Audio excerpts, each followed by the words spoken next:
O gênero é...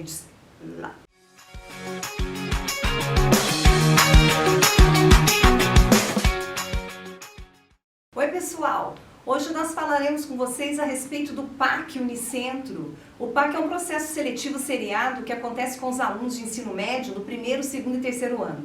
Nós vamos começar então dando dicas acerca da prova de literatura e de redação do PAC 1. No PAC 1, o gênero que se solicita na redação é o gênero narrativo. Então nós precisamos saber que na narração nós precisamos contar ou relatar fatos ou acontecimentos.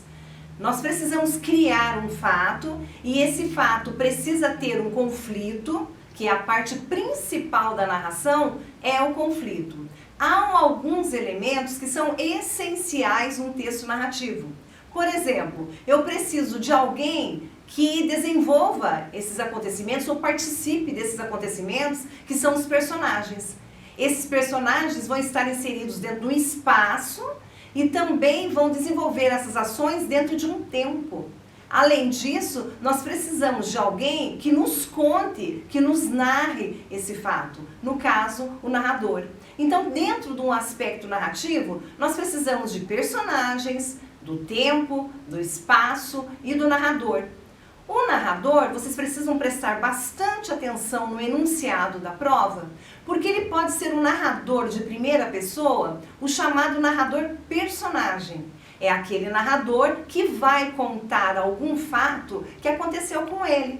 Então, os verbos estarão todos em primeira pessoa. Mais ou menos assim, eu fui à festa e me desequilibrei, passei o maior vexame. Então estou narrando um fato em primeira pessoa. No entanto, o enunciado pode pedir que você relate um fato a partir de um narrador de terceira pessoa. Então, você não é o personagem principal. Você está vendo alguém desenvolver uma ação, então eu vi ou eu fui a uma festa e vi alguém que se desequilibrou. Então eu tenho um narrador de terceira pessoa. Esses são os elementos que estruturam uma narrativa. No caso da Unicentro, nós vamos desenvolver essa narrativa em 22 linhas. Então nós teremos 3 parágrafos que precisa necessariamente ter a seguinte sequência. No primeiro parágrafo, eu começo por uma tranquilidade inicial. Então tá tudo muito bem, tá tudo muito bom. No entanto, para que haja uma narrativa, eu preciso de um conflito. E o conflito é um problema que vai precisar ser resolvido no decorrer da sua escrita. Então você começa com os personagens dentro de uma tranquilidade inicial, cria um conflito, que é um buraco na narrativa, é quando o personagem se desestrutura, porque estava tudo tão certinho no começo, e acontece um problema. E esse problema vai chegar ao seu ápice, ele vai chegar ao clímax. Então é necessário que eu tenha o clímax.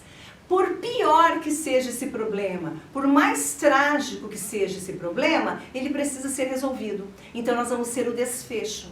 Então um mapa narrativo seria mais ou menos assim, uma tranquilidade inicial, o conflito, o ápice que é o clímax e eu volto a uma tranquilidade final ou ao desfecho.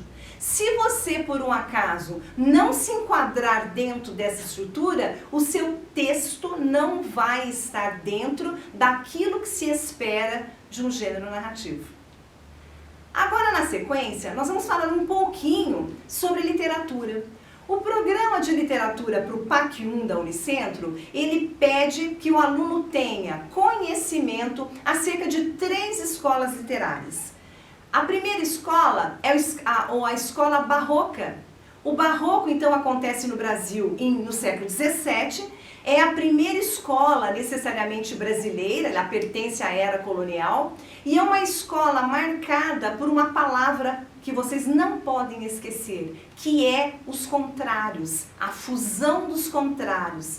A principal figura de linguagem do barroco é a antítese. Quando eu uno numa só frase, contrários. Então, para que haja paz, é necessário guerra. Então, aí eu uno paz e guerra numa mesma oração, eu tenho uma antítese.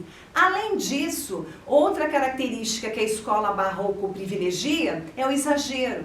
Então nós vamos ter uma arte que é marcada principalmente pelo exagero. Na literatura, esse exagero é marcado pelo excesso de figuras de linguagem, como a metáfora, os hipérbatos, que são as inversões sintáticas, as metonímias, o exagero.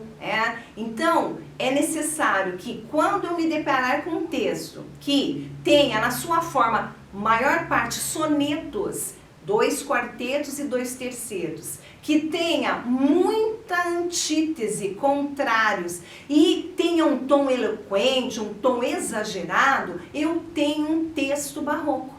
Aqui no Brasil, Gregório de Matos, o Boca do Inferno, é o principal representante da estética barroca. Também temos um padre, que é o padre Antônio Vieira, que se consagrou por seus sermões. Pelo tom eloquente da pregação do padre Vieira, nós enquadramos a prosa do padre Vieira na escola barroca. Também é solicitado algum conhecimento sobre a escola do século XVIII, que é o arcadismo. O arcadismo tem como pano de fundo aqui no Brasil a Inconfidência Mineira. É a escola que vai privilegiar o campo. Então, toda a temática do arcadismo privilegia a vida no campo.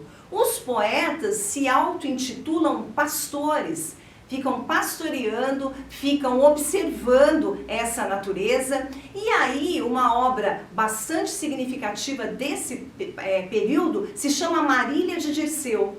Dirceu, um pastor, se apaixona por Marília e o amor deles não dá muito certo. Então, dentro desse contexto de valorização do ambiente do campo, da utilização de filosofias latinas como fugere urbem, fugir da cidade, e nutilia truncat, fugir do excesso, é que acontece aqui no Brasil a escola Arcade, tendo como escritores Cláudio Manuel da Costa, Tomás Antônio Gonzaga.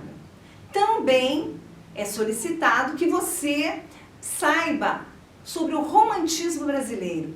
Aqui no Brasil, o romantismo é uma escola do século XIX. A escola romântica aqui no Brasil tem como marco o ano de 1836, na poesia, com Suspiros Poéticos e Saudades de Gonçalves Magalhães. E também nós temos 1844, com a publicação do primeiro folhetim, ou romance romântico, chamado A Moreninha. Há uma controvérsia, porque alguns estudiosos dizem que essa data seria 1843 com o livro Filho do Pescador. No entanto, A Moreninha fez mais sucesso, então se considera como um marco inicial do romantismo em prosa aqui no Brasil. Palavra-chave para eu entender o romantismo, tanto na poesia quanto na prosa: idealização. O poeta romântico e o prosador romântico, o escritor, eles não olham a realidade como ela é.